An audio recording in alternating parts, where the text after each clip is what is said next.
Hey there, ready for another deep dive? This time we're exploring the world of earning halal income, specifically through the lens of Islamic teachings. You asked for it, and we deliver. Our focus today is a recent talk by Mufti Menk, the one he gave in Nigeria. Oh, yeah, the one titled New W How to Make Halal Money Mufti Menk in Nigeria Sesh. It's on YouTube. That's the one. I thought it was super interesting how he presented it at a business summit, speaking directly to entrepreneurs and investors. Definitely makes it more practical, right? Exactly. Not just a theoretical lecture, but real-world guidance. And he doesn't just scratch the surface. He goes deep, connecting earning money to this whole framework of Islamic values. So let's dive in. One of the first things that jumped out at me was Mufti Menk emphasizing that earning a living is actually a duty in Islam, not just a desire. That's a huge shift in perspective. Right. It changes how we think about work and our career goals. Like, it's not just about personal gain anymore. Exactly. He said it's essential for meeting our own needs, taking care of our families, and even fulfilling pillars of Islam like Hajj and Zakat. Wow. That really puts things into perspective. Even Hajj, one of the 5 pillars, needs us to have the means. Exactly. Earning halal income actually becomes a way to fulfill this fundamental obligation. So it's almost like spiritual, too. Totally. And he even addressed the fear that we sometimes feel around money, losing deals, never achieving financial success. He links this fear to Shaitan whispering doubts in our ears. That's scary. Yeah? And to counter this fear, Mufti Menk contrasts two concepts, tawakkul and tawakku. Okay, break that down for me. So tawakkul is true reliance on Allah, putting in the effort but trusting in His plan. Tawakkul is like this fake reliance, expecting results without putting in the work, like a student praying for good grades without studying. Makes sense. So it's about taking action, but also knowing that ultimately success comes from him. And that brings us to baraka, or blessings. Mufti Menk stressed that the raka is more important than the actual amount of money earned. Not just about the size of the paycheck, but the quality and how you use it, right? Right. And to explain this, he gave this awesome analogy. He said, imagine jollof rice, the one cooked in a big pot for a lot of people. It tastes better than a tiny portion just for yourself. Oh, I get it. This is what he says represents baraka, the blessing of sharing and caring for others. So simple, but it makes so much sense. Right. And then he takes it a step further. He explains that every time the Quran mentions tijara, which means business, it's always in the context of a deal with Allah, a trade for Jannah. Whoa. So like every halal business deal is a step closer to Allah. Exactly. It's not just about worldly profit anymore, but about investing in your eternal reward. Mind-blowing. But that path, it has to be halal, right? Of course. And Mufti Menk doesn't shy away from tough issues. He talks about the dangers of riba, interest, how it can lead to instability and even despair. That's a heavy topic, especially today with so much credit card debt. He actually quotes a verse from the Quran about it, saying that Allah will destroy wealth built on riba. He links it to modern problems, living on credit, the stress, even suicides from debt. Makes you really think. It's a sobering reminder that success built on haram foundations can't last, Definitely encourages us to find those halal alternatives. Yeah. But on a more hopeful note, he talks about sadaqah, charity. He says that Allah makes it grow, and it can even, get this, extinguish calamities. He even talked about the practice of giving sadaqah before a journey to ward off harm. That's interesting. It's like giving away money to protect your wealth. It's about trust, trusting that true abundance comes from Allah. Sharing our blessings actually invites more. I like that. And it's not just about money. He challenges us to think bigger, to empower others as a measure of our own success. So what does that look like? He gives some examples like mentoring new entrepreneurs, helping them register businesses, backing promising proposals. So like using your success to help others succeed. Exactly. Shifting the focus from individual achievement to like uplifting the whole community. It challenges the whole every man for himself idea that's so common. And he doesn't stop there. He even tackles the issue of giving to beggars. That tension between wanting to help, but maybe encouraging a system that isn't so good. Yeah, that's a tough one. He acknowledges that we don't always know the true circumstances. But regardless of whether we give money or not, he stresses treating them with respect, seeing their inherent dignity as humans. That's a really important reminder. It's all connected, right? Caring for others, empowering the community, and there's more. He shared some interesting thoughts about beggars from an Islamic perspective. The Quran actually addresses this. Oh, I'm curious to hear this. It's a topic that always sparks a lot of discussion. Yeah, and Mufti Menk points out that the Quran approaches it in a nuanced way. It doesn't just say, give to every beggar. Makes sense. There are all kinds of different situations, right? Right. He pointed out that instead of a blanket rule, the Quran highlights a verse emphasizing treating beggars with respect, regardless of whether you give money or not. That's pretty deep. Yeah, it really shifts the focus from just the act of giving to, like, the attitude behind it, you know? So even if you don't give money, you still got to be kind. Exactly. No insults, no making fun, no acting like they're bothering you. It's about remembering everyone deserves respect. It's about recognizing their dignity, no matter what their circumstances are. So what does this all mean for our listener, someone who's trying to figure out this whole halal income thing? It seems like Mufti Menk is saying it's more than just knowing what's halal and haram when it comes to money. For sure. He wants us to change our whole mindset. It's about making sure our financial goals match up with our spiritual values. And our responsibilities to the community. Yeah, it's like he's saying, don't just think about yourself. Think about how you can use your wealth to help others. So find that balance, right? Earning for yourself and your family, but also using what you have to make a positive impact. And that impact can look different for everyone.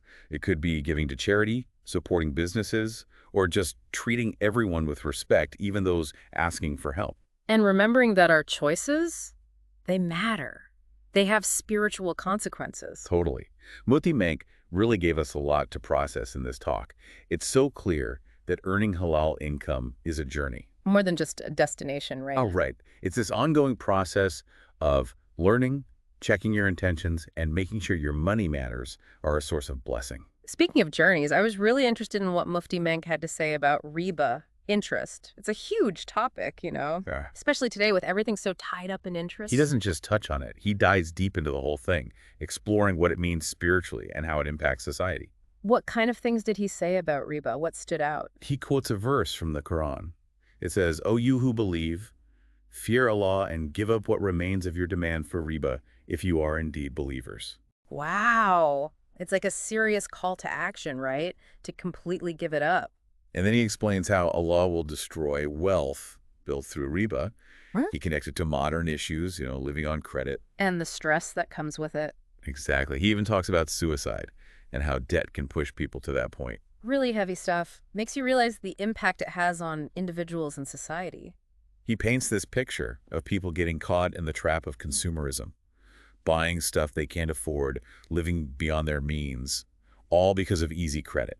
It's like a vicious cycle.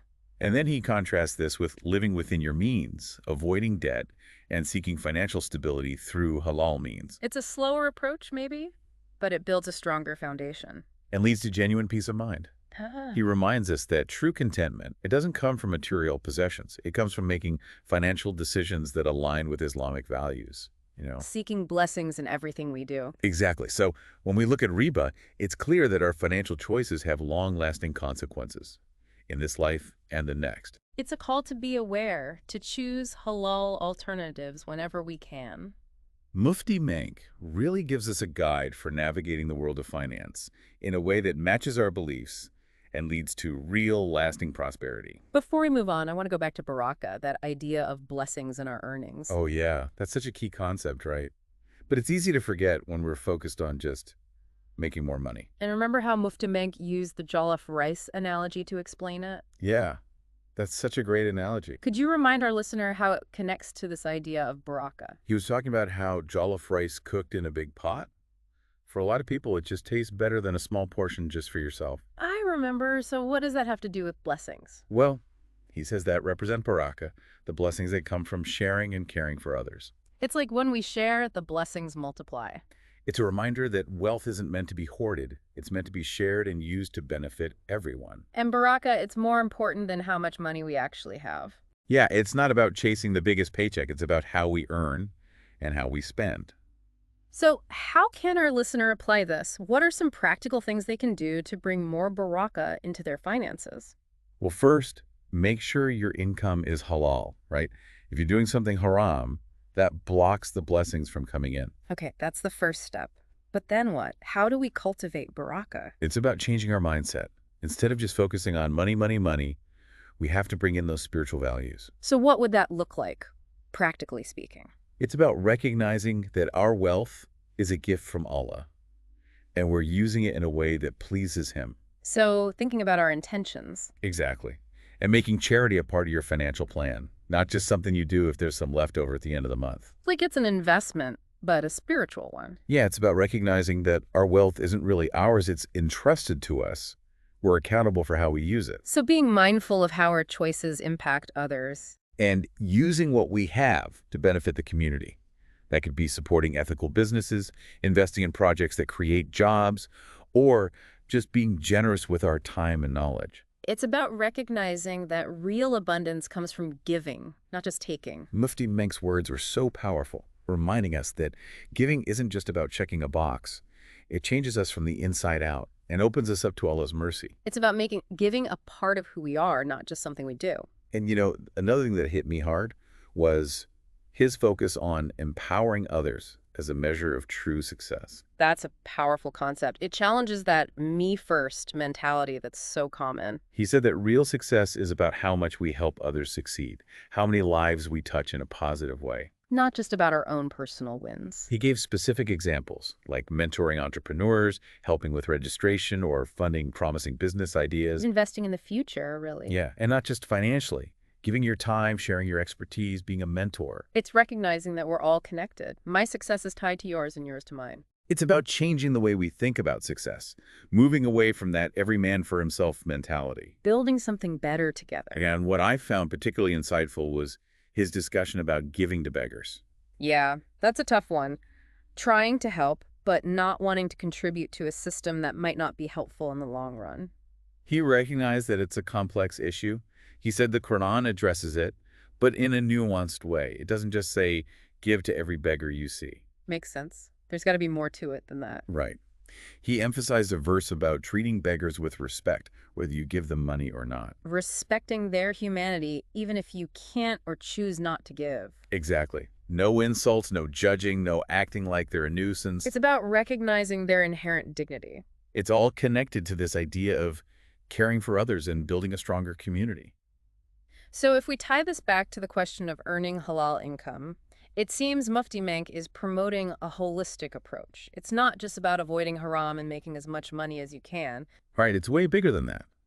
It's about aligning our financial goals with our spiritual values. And recognizing that we have a responsibility to the community. It's about finding that balance between taking care of yourself and your family and making a positive difference in the world.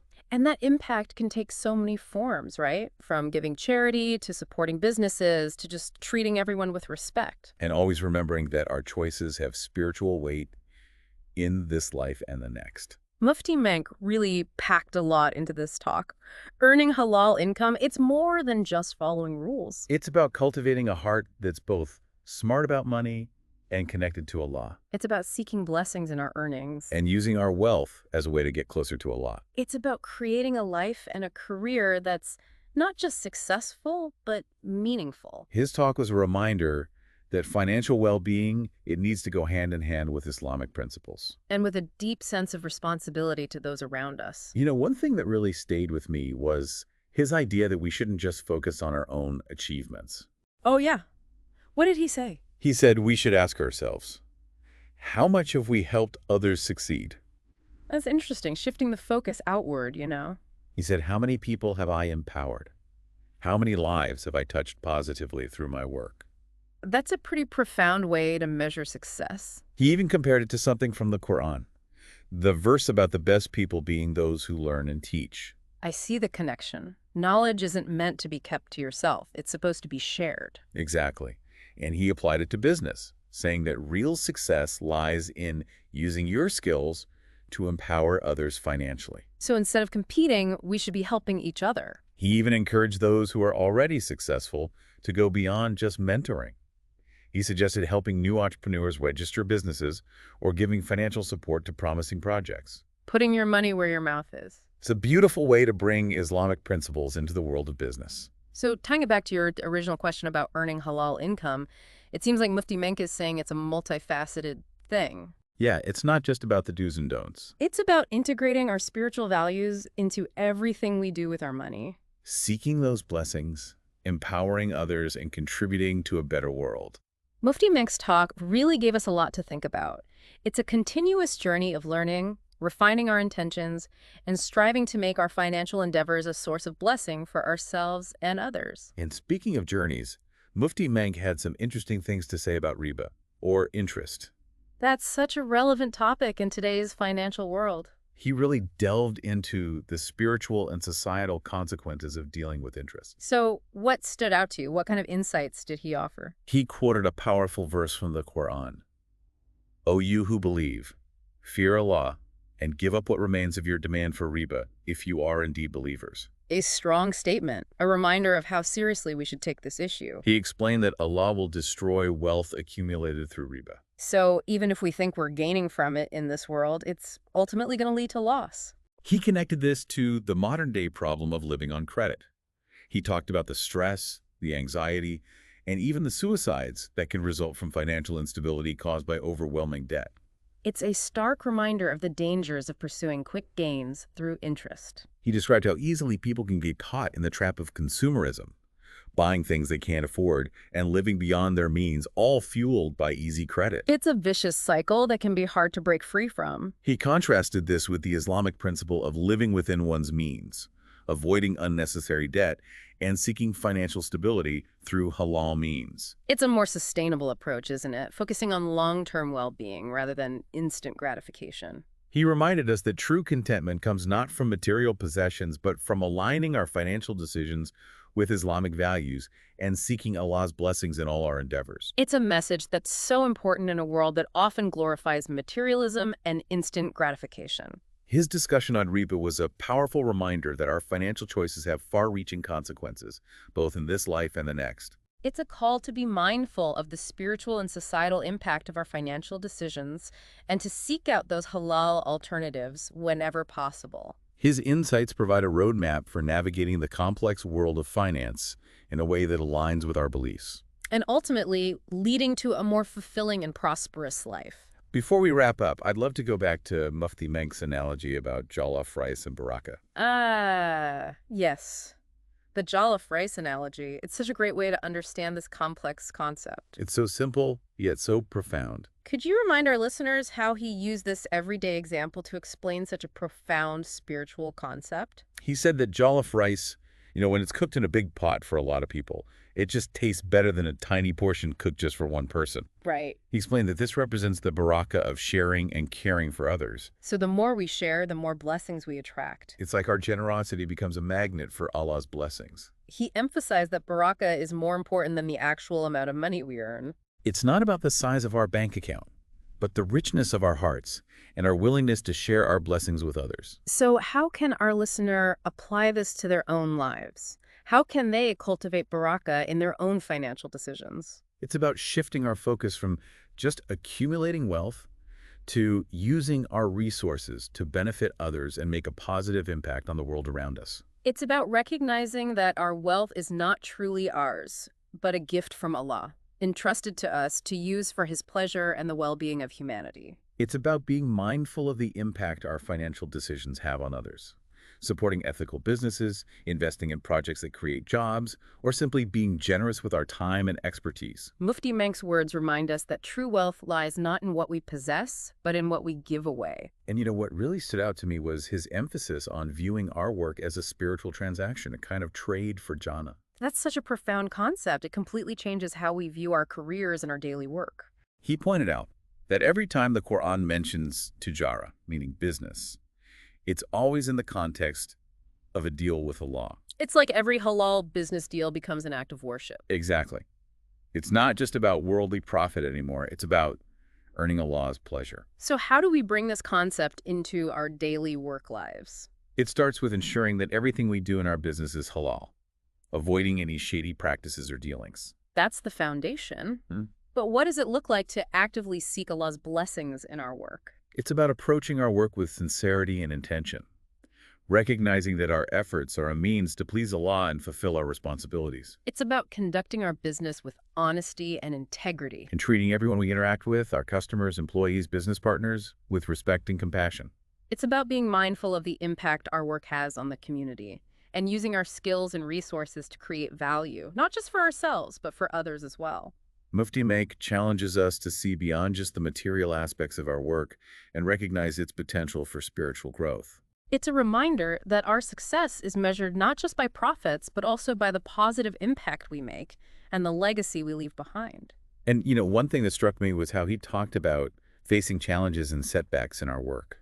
How did he frame those experiences? Instead of seeing them as failures, he encouraged us to view them as tests from Allah, opportunities to grow our patience and reliance on Him. So it's about shifting our focus from the outcome to our spiritual development. Exactly. Even when things get tough, we can still earn Allah's pleasure through our conduct and our unwavering faith. It's a powerful reminder that our business journey is about more than just making money. It's about developing our character, strengthening our connection with Allah, And leaving a positive mark on the world. Mufti Menk's talk was truly inspiring. It provides a framework for aligning our work with our beliefs, Leading to both worldly success and spiritual fulfillment. As we wrap up our discussion, I'm curious about what resonated with you most about Mufti Menk's insights on charity, or sadaqah. What really struck me was the idea that giving is not just a religious obligation, but a way to attract blessings and even ward off calamities. I'm interested in hearing more. What specific points stood out? He explained that Allah causes sadaqah to grow, and it can even extinguish calamities. That's a beautiful concept, challenging the idea that giving makes us poorer. He even mentioned the practice of giving charity before a journey to ward off potential harm. It's a powerful reminder that true abundance comes from Allah, and our generosity reflects our trust in His provision. He emphasized that sadaqah is not limited to financial giving. It can also be about extending kindness and support in any way we can. It's about having a generous spirit. Mufti Menk's words were a reminder that giving is about transforming our hearts and opening ourselves to Allah's mercy and blessings. It's about giving a part of who we are, not just something we do out of obligation. What really resonated with me was his emphasis on empowering others as a measure of our success. That's a powerful concept. It's about shifting the focus from individual achievements to the collective good. He said that a true measure of our success is how much we empower others, how many lives we touch positively through our work and resources. It's a call to action, to go beyond just writing checks and actively use our skills, knowledge, and resources to uplift those around us. He gave practical examples like mentoring young entrepreneurs, helping them register businesses, or providing financial support for promising proposals. It's about investing in the success of others, recognizing that our own well-being is intertwined with the well-being of our community. His words challenge us to view our wealth and resources not as tools for personal gain, but as instruments to empower others and contribute to a more just and equitable society. It's a beautiful vision of success, one that's grounded in compassion, generosity, and a deep commitment to the well-being of others. And his discussion on giving to beggars was particularly insightful. It's a topic that can be quite sensitive and often sparks debate. He acknowledged this complexity and pointed out that the Quran doesn't simply command us to give to every beggar we encounter. There's a nuance to it. Right. And instead of offering a blanket rule, he emphasized the importance of treating beggars with respect, regardless of whether we choose to give them money or not. It's about recognizing their inherent dignity as human beings. Exactly. It's about approaching all our interactions, especially with those in need, with compassion and empathy. It's a powerful reminder that our actions speak louder than words, and our treatment of others reflects our own character and values. So it seems Mufti Menk is advocating for a holistic approach to earning halal income. It's about so much more than just following the rules. It's about aligning our financial pursuits with our spiritual values and our responsibility to the community. It's about seeking blessings in our earnings, empowering others, and contributing to the well-being of those around us. Mufti Menk's talk was a reminder that earning halal income is a journey, not just a destination. It's a journey of continuous learning, self-reflection, and striving to live our lives in accordance with Islamic principles. And as we conclude this deep dive, I want to leave you with a question to reflect on. What is it? If earning a living can be a form of worship, how can you elevate your work to a higher spiritual level? How can you infuse your daily tasks and financial decisions with Islamic principles and make them a source of blessing for yourself and those around you? That's a challenge for all of us to consider. It's about finding those opportunities to connect with Allah in our work, to serve others, and make a positive impact on the world. It's been a pleasure joining you on this deep dive. And to our listener, thank you for being here. May your earnings be halal, your heart be pure, and your impact on the world be filled with barakah. So we've really explored Mufti Menk's talk on earning halal income. It's been eye-opening, to say the least. Yeah, it's given me a lot to think about. He connects these everyday money things to, like, deep spiritual stuff. Remember how he said that earning a living is actually a duty in Islam? Oh, yeah, that was powerful. It's not just about, wanting a nice life. It totally changes how we view work, doesn't it? Makes it more meaningful, for sure. And the jollof rice analogy, to explain baraka. Oh, that was a good one. So simple, but it illustrates the idea that the more we share, the more blessings we get. And that business can be like a spiritual transaction, a deal with Allah. That blew my mind. Like, every halal business deal is a step closer to Jannah. It's like our whole career path can be a way to get closer to Allah. And we can't forget about empowering others. Mufti Menk really stressed that. Yeah, it's not just about charity. It's about using what we have to help others succeed. Like mentoring, supporting new businesses, creating opportunities. It's about building a community where everyone can thrive. Mufti Menk's talk really showed us that our financial decisions, they're not just about money. They're connected to our spirituality, our values. They have consequences, Yeah. in this life and the next. So what's the big takeaway for our listener? What should they be thinking about after this deep dive? I think the question we should all ask ourselves is this. If earning a living can be a form of worship, how can we make our work more spiritual? How can we bring those Islamic principles into our daily tasks and our financial decisions? It's about finding that connection between our work and our faith. And making our work a source of blessing, not just for ourselves, but for everyone around us. It's been great exploring this with you. To our listener, thanks for joining us on this deep dive. May Allah bless your earnings, purify your hearts, and fill your lives with barakah.